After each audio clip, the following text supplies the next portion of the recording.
Buenas noches para todos.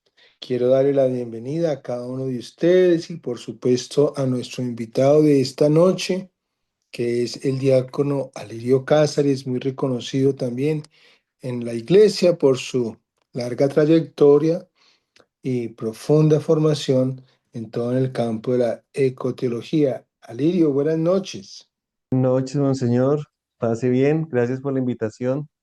Pues pase bien, como usted siempre sabe saludar con su espíritu franciscano. Permítame hacer la petición del Espíritu Santo para que el Señor también lo que usted ha preparado con gran disponibilidad entre en nuestro corazón y también nos ayude a estas reflexiones, esta mirada, esta profundidad de la palabra de la iglesia con ocasión también de la Lumen Fide.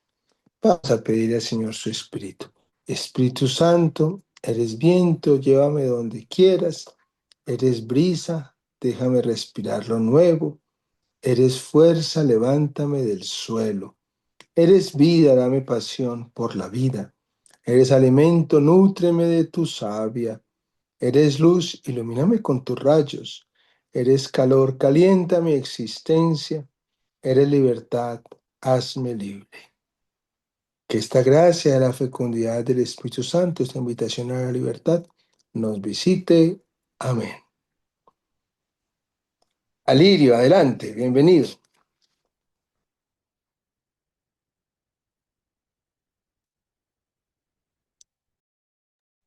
Sí, muy buenas noches. Estamos hoy convocados a dejarnos guiar por la luz de la fe, especialmente frente a algo tan humano como el sufrimiento. Y siguiendo este itinerario formativo de reflexión muy serena, muy metódica, muy pausada, pues quiero proponerles un ejercicio de acercamiento a los numerales 56 y 57 de este precioso documento que no pierde vigencia porque apunta a lo más significativo, discípulos misioneros del Evangelio. Entonces, vamos a valernos de unas imágenes, de unas reflexiones, de unas preguntas que nos permitan apropiarnos, aprender el texto ligado a nuestra existencia. Pues nos encontramos pues con esta imagen tan importante de la luz que se opone a las tinieblas, la luz de la fe, y pues aunque pueda sonar como algo obvio y repetitivo, el sentido mismo de la fe como luz es muy importante. Fíjense que se ha anunciado que con el mundo, por el fenómeno del niño, por todo este problema socioambiental, eh, podemos llegar a tener un racionamiento en Colombia como el que se tuvo hace unos 30 años. Y uno diría, bueno, estos políticos, ¿qué nos pasa? La referencia es al sentido de la luz y la luz de la fe que aclara, que ayuda a ubicar las cosas, hoy nos pone como un foco, como un reflector en el sufrimiento. Entonces, pues para ello tomamos una imagen pues del santo del día, pues un diácono, un servidor, de esas conexiones, de esas riquezas de Siria, de, digamos, otras latitudes, eh, pero en esta imagen llama poderosamente la atención la disposición del cuerpo. Que alguien, pues si no supiéramos que es un santo reconocido por nuestra iglesia católica, apostólica, romana, alguien diría, no, ese es como un musulmán, ¿no? Como un señor así arrodillándose Eh, Acá hay un elemento, además de la oscuridad misma, el uso de los colores del artista. Observen que hay colores tierra, ese color dorado de la santidad, la imagen de Cristo, pero que resalta en medio de la oscuridad. Y entonces, me parece que allí hay una actitud de acercarse a la tierra, de acercarse con humildad para reconocer dónde es que está la luz, que es aquello que resalta, ¿sí? Y en esta catequesis, esta iconografía tan rica, pues vamos encontrando pues elementos, ¿no? Que vamos a tocar, la muerte, ¿no? El, el servicio, el delantal, ¿no? En medio de las rocas, donde va surgiendo, observen ahí como unas maticas, como unas planticas, y entonces pidámosle a San Efrén, que fue tocado por el Espíritu Santo, que fue movido, inspirado por el Espíritu Santo, que nos conceda esa gracia de entender cristianamente el sentido del sufrimiento, de encender las luces, los reflectores sobre el sufrimiento para entender cuál es esa perspectiva que nos identifica a nosotros como iglesia.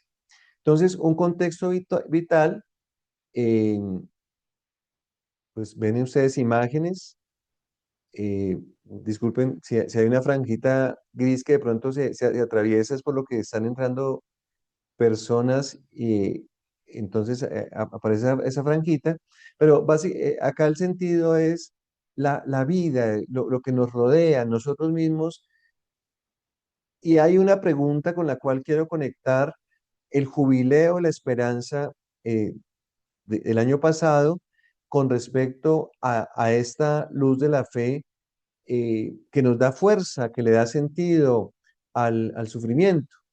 Y entonces, pues observen ustedes, ¿sí? De pronto, ¿cuál es la imagen que más te llama la atención? ¿Cuál es la imagen que está más cercana a tu experiencia actual? Quizás tú estás sufriendo o conoces personas que están sufriendo porque están en el duelo de alguien que falleció o porque tienen alguna persona en el hospital, en una unidad de cuidados intensivos, porque está en medio de la guerra, desplazados, familias migrantes, porque haces parte de esa cultura del descarte, porque tu dignidad humana está amenazada, atropellada, cuando te consideran como inservible, o ese sufrimiento de las parejas, de los matrimonios que se golpean, que se respetan, que las cicatrices en el cuerpo, las heridas, muestran la indolencia, la intolerancia. O quizás detrás de todas nuestras pantallitas haya una mamá sufriendo por un hijo, de cualquier edad, porque mamá es mamá y el hijo es hijo para siempre. O por qué no que podamos ser los papás que estemos preocupados y nuestras canas y nuestras arrugas y nuestros quebrantos, ¿no? Pues se atribuyan a ese sufrimiento por las nuevas generaciones. Y cada vez que hay una ruleta, unos dados, pienso en mi papá, que fue un hombre aparentemente muy inteligente, pero no tan inteligente para escaparse de la adicción al juego. Y veo tantas personas en los centros comerciales. No hay centro comercial sin casino. Y ahí hay una adicción, un sufrimiento velado, oculto, disfrazado de luces. O tal vez las personas que están en la calle o incluso en las casas adictos a las drogas o al alcohol o al sexo, a la pornografía. ¿Y por qué no hablar de las personas que están sufriendo porque su tierra está erosionada, está reseca, o está inundada, o está contaminada o envenenada? Para acercarnos a esta lectura, esta interpretación cristiana del sufrimiento, tenemos que mirarle cara a cara y preguntarnos qué es lo arduo del sufrimiento, qué es aquello que duele, que hace difícil el sufrimiento. Bueno, también vamos a preguntarnos qué es aquello que nos mueve la esperanza como discípulos misioneros del Evangelio. Y ahora, pues la iglesia no es ajena al sufrimiento. O sea, nosotros, nuestra fe está ligada al sufrimiento. El Salvador sufrió. Cuando vemos la cruz y al crucificado, está haciéndose una referencia directa a una condición humana. Y retomo este documento, del documento de Aparecida, un documento, ustedes saben, de los obispos de América Latina en el 2007, donde se hablan de nuevos rostros, de pobres y excluidos, de personas que están sufriendo, los migrantes, las víctimas de la violencia, los desplazados y refugiados, las víctimas del tráfico de personas y secuestros, desaparecidos, los enfermos de VIH, de enfermedades endémicas, toxicodependientes, adultos mayores, niños y niñas que son víctimas de la prostitución, pornografía, violencia o el trabajo infantil, mujeres maltratadas. La iglesia, con su pastoral social, debe dar acogida y acompañar a esas personas excluidas en los ámbitos que corresponden. Y nosotros somos iglesia por el bautismo. Hoy en día estamos hablando de la sinodalidad, de caminar juntos. Entonces, un minutico para que allí, sea en una libreta, en un cuadernito, en tu celular o en el registro, un minutico para que le pongas nombre al sufrimiento, le pongas rostro al sufrimiento, nombre de personas que están sufriendo, que tú conozcas y que están sufriendo. Escríbelas y al frente, ¿cuál es la causa de ese sufrimiento? Yo no soy ajeno. De hecho, para mí esta no es una charla más, no es una conferencia. Para mí esta es una experiencia de confesión ante un grupo de 110 personas en una sala, porque lo que les estoy hablando hace parte también de mi discernimiento. Mi esposa Andrea, algo más de 3 años con un diagnóstico metástasis, tumores neuroendocrinos, cuidados paliativos. Mi hermano, 7 semanas, falla renal grave, UCI 4 veces, y por esas diosidencias dedico algunas horas a la semana a visitar familias, pacientes en cuidados paliativos, personas próximas a morir. Y parte de lo que quiero contarles para interpretar el texto, pues tiene que ver con eso, ¿no? Con preguntas particularmente sensibles sobre el sentido del sufrimiento, los miedos, la diferencia que hacemos nosotros como creyentes. Y acá no importa que sea un hermano diácono que ahora el próximo lunes va a cumplir 24 años de ordenado, yo estoy aprendiendo a ser cristiano. Y lo que quiero comentarles como claves para interpretar tiene que ver con eso. Y posiblemente, si abriéramos los micrófonos, podríamos hacer una rica tertulia para entender y hacer el balance de ese Getsemaní, de ese tira y afloje, ¿no? Como en esa aparente contradicción, Señor, yo tengo fe, pero si yo rezo, yo he sido bueno, yo he sido buena, y por qué me pasa esto? ¿Sí? Y poder llegar a decir, bueno, que no se haga mi voluntad sino la tuya. ¿Qué significa eso? ¿Qué implica eso? ¿Qué implica esa aceptación de lo que la que ustedes, algunos han escrito? ¿Cuál es ese lado positivo del sufrimiento? Pues bueno, Lumen Fidei, el Espíritu Santo, allí lo ha expresado, lo ha manifestado, y eso es lo que vamos a abordar. Y en dos numerales, el 56 y el 57. Entonces vamos a mirar un poco el 56 y lo vamos a ir comentando. Entonces voy a compartir de nuevo la pantalla. A ver dónde la tengo yo. Acá. Ustedes tienen el texto. Digamos que acá la novedad va a ser a la luz de este pretexto, este acercamiento intencional, el propósito, em, pues cómo nosotros nos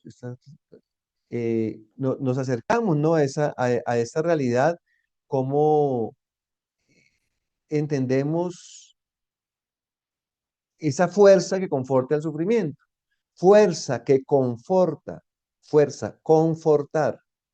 Acá habla de una debilidad que se vuelve fortaleza, de algo frágil que, que se empodera. Esa es digamos, la clave de acercamiento a esta lectura. Entonces, vamos a tener un protagonista que es San Pablo. San Pablo, digamos, como hilo conductor de este relato, y podríamos decir que hay un Pablo en cada uno de nosotros. Hay un Pablo en esas personas que hemos recordado. Nosotros mismos podemos incluir como los sufrientes, como aquellas personas que estamos en debilidad. Entonces, no son ideas, no es publicidad engañosa, no es bla, bla, bla. Pablo, escribiendo a los cristianos de Corinto, o sea, hay una referencia concreta, geográfica, ¿sí? Hay, digamos, unos interlocutores, una población a la cual él se dirige a partir de sus tribulaciones y sufrimientos. Pone su fe en relación con la predicación del Evangelio. Fíjense que hace este mismo ejercicio, fe, tribulación y sufrimientos. Dice que así se cumple en él el pasaje de la Escritura: creí, por eso hablé. Y que es una cita del Salmo 116. Creer y hablar. Es decir, acá hay una conexión entre la experiencia, ese contexto vital, esas narrativas, esos relatos y esa fuerza, ese empoderamiento que nos permite predicar. ¿Predicar qué? La buena noticia. El apóstol se refiere a una expresión del Salmo 16 en la que el salmista exclama: tenía fe, aun cuando dije, qué desgraciado soy. Les pregunto a ustedes, quienes nos escribimos en primera persona diciendo, yo estoy sufriendo, o sea, yo me pongo en esa lista y me pregunto por qué estoy sufriendo y me doy mi propia respuesta, o si la vecina, el familiar, la hija, el doctor, el colega, la persona que pusimos con nombre propio acá, pudiera decir, tengo fe, pero qué desgraciado soy. Parecería ser, es una experiencia propia humana. Nos debatimos en esas tormentas internas. Y entonces, nos dice Lumen Fidei, hablar de fe comporta a menudo hablar también de pruebas dolorosas. O sea, esto no es un cuento de hadas, no estamos hablando acá de Disney, no, estamos hablando de seres humanos que sufrimos, que padecemos, que tememos, que lloramos, que gritamos, que negamos. Pero precisamente en ellas, San Pablo ve el anuncio más conveniente del Evangelio. Mire, qué interesante. En esas pruebas dolorosas, en ese hoyo, en ese hueco profundo del sufrimiento, es donde Pablo, el apóstol, descubre conveniencia para mostrar esa buena noticia. Porque en la debilidad y en el sufrimiento se hace manifiesta y palpable el poder de Dios que supera nuestra debilidad y nuestro sufrimiento. O sea, cuando soy débil es cuando soy fuerte. Y entonces ahí entramos en un ejercicio que ya lo vamos a comentar. ¿Qué es lo que hace que una persona en una aparente debilidad, en una situación de fragilidad y sufrimiento, manifieste el poder de Dios? Manifieste esa fuerza, ilumine el rostro, ilumine a los demás. Entonces, sigamos con la segunda parte de este numeral. El apóstol mismo se encuentra en peligro de muerte, una muerte que se convertirá en vida para los cristianos. Y ahí está la cita de la segunda de Corintios. Oye, esto no lo entiende cualquier persona. Los griegos, con sus dioses del Olimpo, no entienden cómo el Mesías está crucificado, ensangrentado, martirizado, insultado, maltratado. ¿Cómo va a ser Dios ese? Los judíos que esperaban un Mesías victorioso, que habla fuerte, que expulse a los romanos, un Mesías militar, que ponga en orden y haga cumplir la ley. ¿Cómo me va a decir que ese blasfemo, cómo me va a decir que ese nazareno es el Mesías? Pues lo crucificaron. Sálvate, no se pudo salvar a sí mismo. Pero hay algo profundamente transformador en nuestra vida como iglesia. Y es que Dios es tan Dios que saca vida de la muerte. La muerte se convierte en vida. El madero de la cruz se convierte en un árbol de la vida. Y es la forma de ser Dios. De una virgen nace el Mesías. De una mujer estéril, anciana, sale vida. El desierto se convierte en un jardín. Así es que actúa nuestro Dios. Esa es la experiencia. Pero sigamos. En la hora de la prueba, la fe nos ilumina, pone los focos. Y precisamente en medio del sufrimiento y la debilidad, aparece claro que no nos predicamos a nosotros mismos, sino a Jesucristo como Señor. Hay una clave. No nos predicamos a nosotros mismos, sino a Jesucristo como Señor. El capítulo 11 de la carta a los Hebreos termina con una referencia a aquellos que han sufrido por la fe, entre los cuales ocupa un puesto destacado Moisés, que ha asumido la afrenta de Cristo. Acá hay un desplazamiento de lo que llamaríamos como el ego, ¿no? Como ese amor que es donación y que les compartiré, si no conocen la canción de María José Bravo, esta chilena, la letra, ella poéticamente, artísticamente, habla de ese hechizo de Dios. Hago referencia a Antonio Banderas en ese discurso, ese mensaje al Papa León, ahora en España. O sea, ¿qué es aquello que marca diferencia? ¿Por qué donde muchos ven muerte, donde muchos ven que ya no hay nada que hacer, nosotros descubrimos un manantial de la vida? El cristiano sabe que siempre habrá sufrimiento, pero que le puede dar sentido, sentido.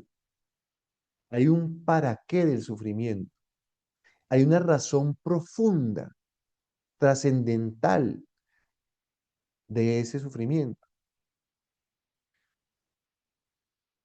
Le puede dar sentido, puede convertirlo en acto de amor, de entrega confiada en las manos de Dios, que no nos abandona y de este modo puede constituir una etapa de crecimiento en la fe y el amor. Fíjense, acá hay un desplazamiento, no nos predicamos a nosotros mismos y lo que le da sentido es una entrega confiada, es un acto de amor, una donación y eso se convierte en una etapa de crecimiento en la fe y en el amor.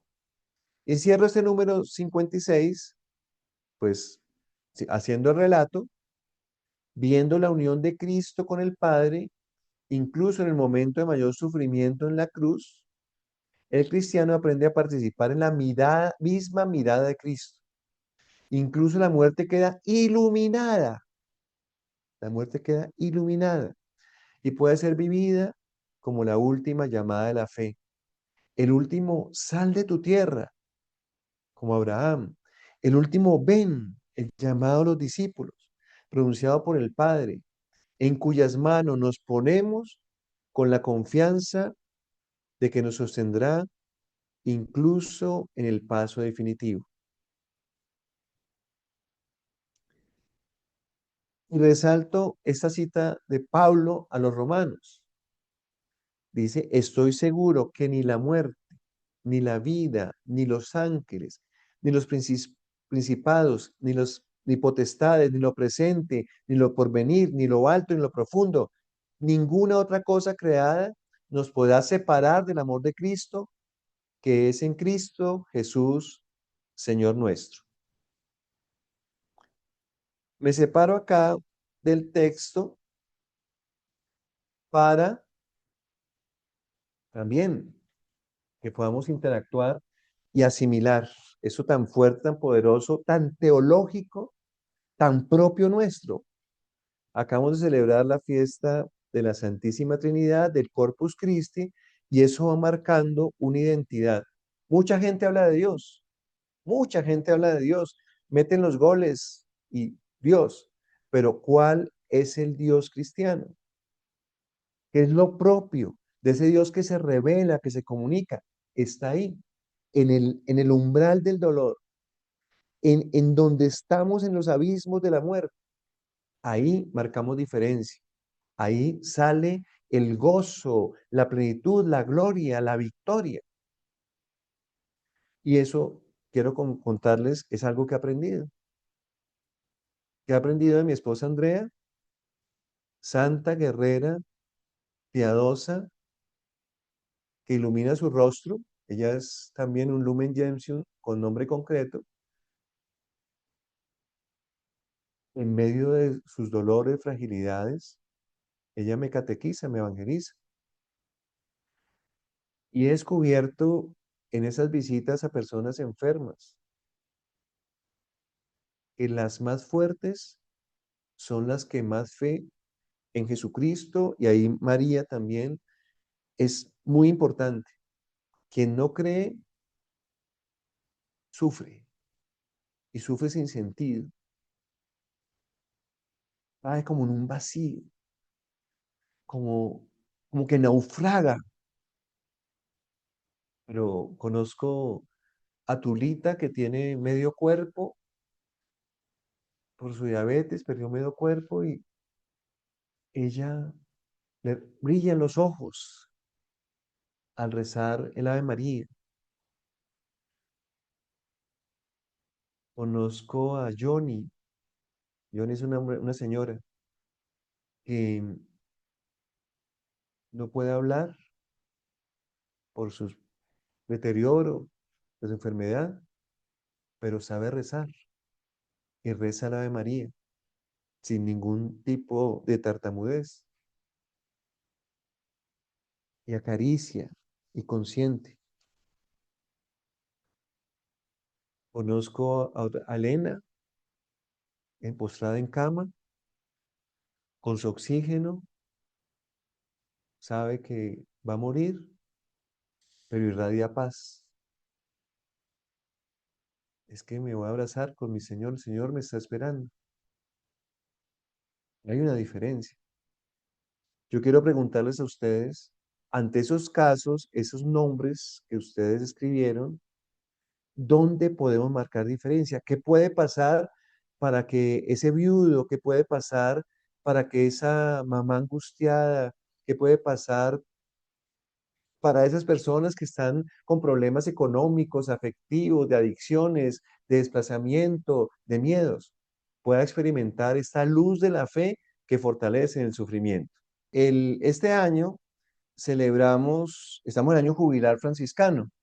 Este San Francisco de Asís llamó a la muerte hermana.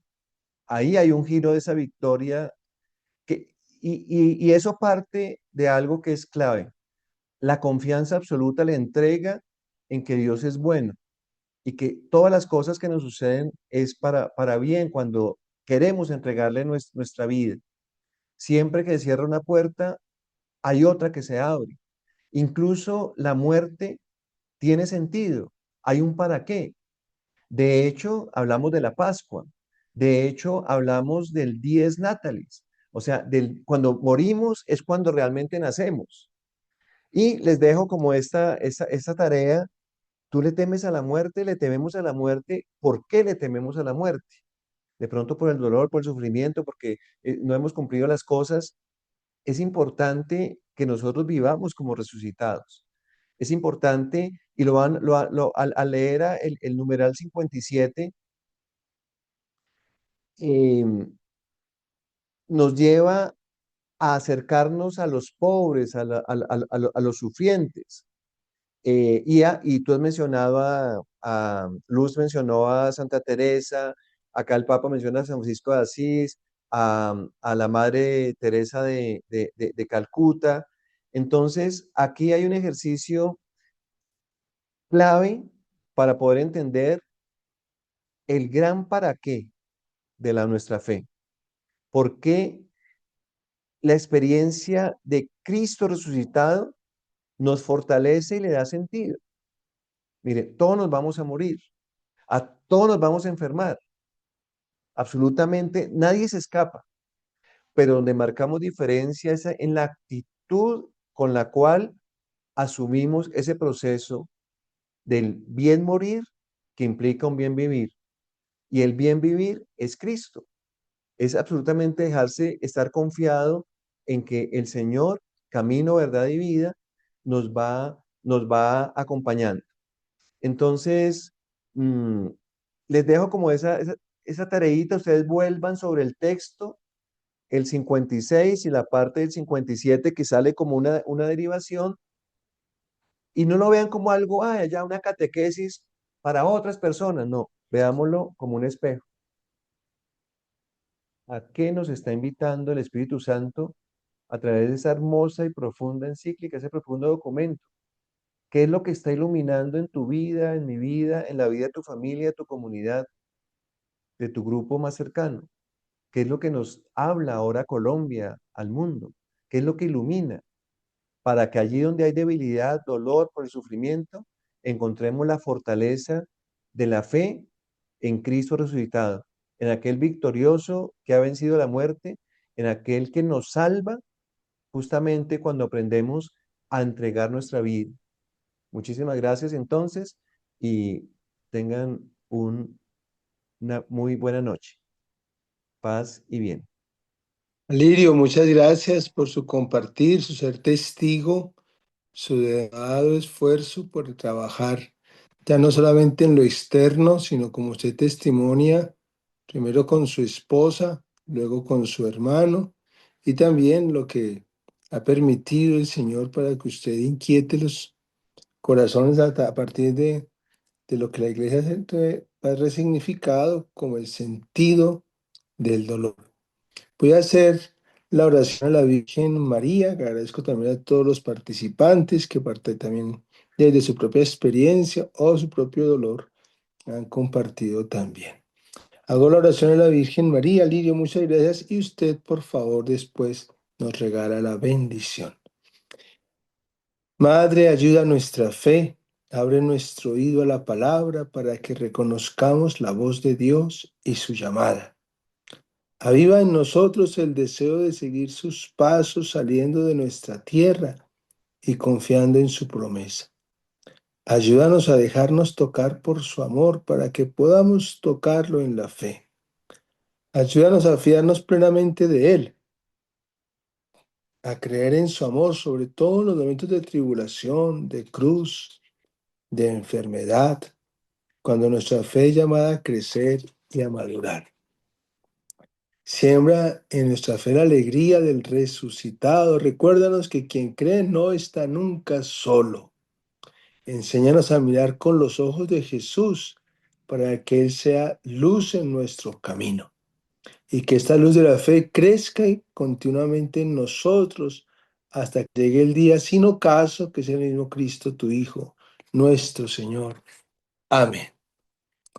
Alirio, muchas gracias por su bondad, por su testimonio, porque usted está haciendo esa ecología humana ahora desde su propia existencia.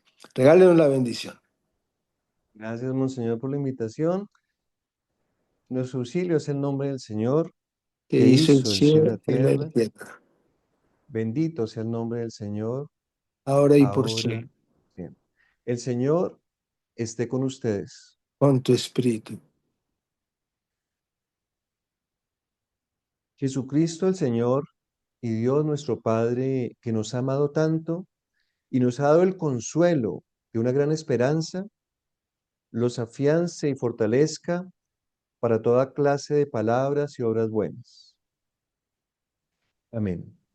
Amén. Y la bendición de Dios Todopoderoso en amor, Padre, Hijo y Espíritu Santo, descienda sobre cada uno de ustedes, sobre sus iglesias domésticas, sobre nuestra comunidad y humanidad, y alcance a toda la creación, para que la mano de nuestra Madre, Maestra, misionera, el amor desbordante sin medida, seamos hoy y siempre instrumentos de una paz desarmada y desarmante.